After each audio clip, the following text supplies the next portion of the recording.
Good evening everyone. दोस्तों, demerger taxation किस तरीके से अप्लाई होता है आज मैं आपको इस वीडियो में डिटेल में बताऊंगा। तो डीमर्जर टैक्सेशन को समझने का सबसे बढ़िया तरीका है रिलायंस इंडस्ट्री और जो जियो फाइनेंशियल सर्विसेज का रिसेंटली डीमर्जर देखने को मिला, उसको अगर आप डिटेल में स्टडी कर लेंगे तो आपको क्लियर पता लग जाएगा कि डीमर्जर टैक्सेशन आपको कैसे पे करना है। तो उसके लिए थोड़ा सा हमें बैकग्राउंड में जाना पड़ेगा। आप प्लीज़ वीडियो को एंड तक देखिए ताकि आपको क्लियर हो सके डीमर्जर टैक्सेशन किस तरीके से अप्लाई होता है और आपको कैसे टैक्स पे करना है। सो दोस्तों, डीमर्जर टैक्सेशन को समझने के लिए जैसा कि हम रिलायंस इंडस्ट्री और जियो फाइनेंशियल के डीमर्जर को समझते हैं, इसका डीमर्जर हुआ, रिकॉर्ड डेट थी 20 जुलाई 2023, जिसमें कि रिलायंस इंडस्ट्री जिन इन्वेस्टर्स के पास थे उनको जियो फाइनेंशियल सर्विसेज के 1:1 का शेयर अलॉटमेंट हुआ।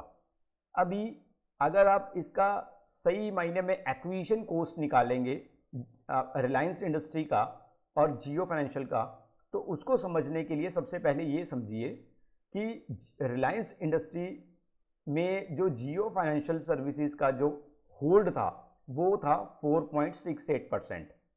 यानी कि रिलायंस इंडस्ट्री का अगर फॉर एग्जांपल मान लीजिए आज से 20 साल पहले या 25 साल पहले 100 रुपये का प्राइस था, तो फॉर एग्जांपल उसमें से 95 रुपये 32 पैसे का जो कोस्टिंग था वो रिलायंस इंडस्ट्री का था और जियो फाइनेंशियल का कोस्टिंग क्या था, 4.68% का। मैं सिर्फ एक एग्जाम्पल के तौर पे आपको बता रहा हूँ। तो ये इस चीज़ को आप ध्यान में रखिए ताकि आपको नेक्स्ट स्लाइड में क्लियर हो सके कि हमने टैक्सेशन कैसे बताया है। तो रिलायंस इंडस्ट्री में जियो फाइनेंस का जो स्टेक था वो था 4.68%, यानी कि रिलायंस इंडस्ट्री का स्टेक कितना था एक्चुअल में 95.32। तो अभी हम ये एज्यूम करके चलते हैं कि 1500 रुपये में 2015 में आपने 1500 रुपये में रिलायंस इंडस्ट्री के शेयर खरीदा, जिसमें से आपकी जो एक्विजिशन कॉस्ट आई अगर आप सही मायने में निकालेंगे तो रिलायंस इंडस्ट्री की जो कॉस्ट आई 1500 का 95.32% अगर आप निकालें 1429 रुपये 80 पैसे, और अगर आप जियो फाइनेंशियल सर्विसेज का JFSL का आप कॉस्टिंग निकालें तो 1500 का 4.68% आपको करना है, सिंपल 70 रुपये 20 पैसे। तो ये टोटल कॉस्टिंग आपकी मिला के हो गई 1500 रुपये। आई होप आपको यहाँ तक क्लियर हो गया होगा कि मैं कहना क्या चाहता हूँ इसमें। तो सबसे पहले आपने दोनों को डिवाइड करके एक्विजिशन कॉस्ट को अलग अलग कर लिया ताकि आपको समझने में क्लियरेंस मिल सके। अब बात करते हैं सन 2023 में रिलायंस इंडस्ट्री का रेट हो गया 2500 रुपये और कंपनी ने अनाउंस कर दिया डीमर्जर। अब डीमर्जर के वक्त जियो फाइनेंशियल का रेट आया निकल के 200 रुपीज़। अब आपने जो 2015 में जो कॉस्टिंग पे की थी वो आपने पे की थी 1429 रुपये 80 पैसे, यानी कि 2500 रुपये आज शेयर का प्राइस है। तो आपका टोटल प्रॉफिट हुआ 1070 रुपये 20 पैसे। इसी तरीके से इसके ऊपर अब आपने अगर उसको 8 साल रखा है, 2015 में आपने परचेज किया और 2023 में आप प्रॉफिट बुकिंग कर रहे हैं, तो यानी कि आपके इन्वेस्टमेंट्स के ऊपर long term capital gain tax apply हो गया, यानी कि 10%। राइट। अब अगर बात करें JFSL की, तो आप में से बहुत सारे लोग ये सोच रहे होंगे कि जियो फाइनेंशियल सर्विसेज तो अभी मिला है तो अभी तो मेरा 1 ईयर काउंट होना स्टार्ट होगा। ऐसा नहीं है।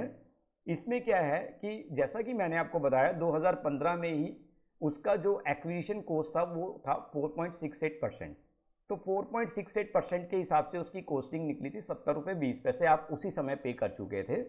डीमर्जर अब जाके हुआ, तो आज अगर रिलायंस JFSL का प्राइस 200 रुपये है तो आपका जो इसमें प्रॉफिट आया है वो है 129 रुपये 80 पैसे।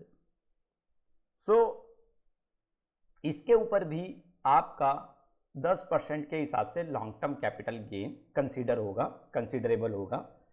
लेकिन आपको टैक्स तो तभी पे करना है अगर आपका गेन जो है वो मोर देन 1 लाख रुपीज़ यानी कि अबव 1 लाख रुपीज़ के है, तब आपको long term capital gain tax यानी कि 10% पे करना होगा।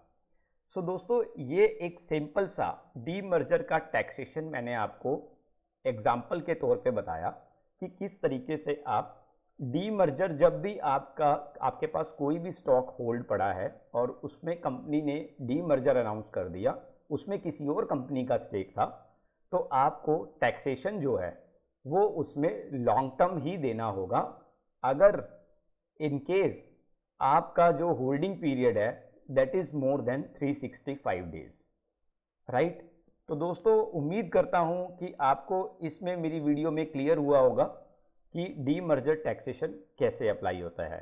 Thank you so much, keep learning, keep watching and share your views on comment box, and do not forget to share this video with others investors. Thank you so much.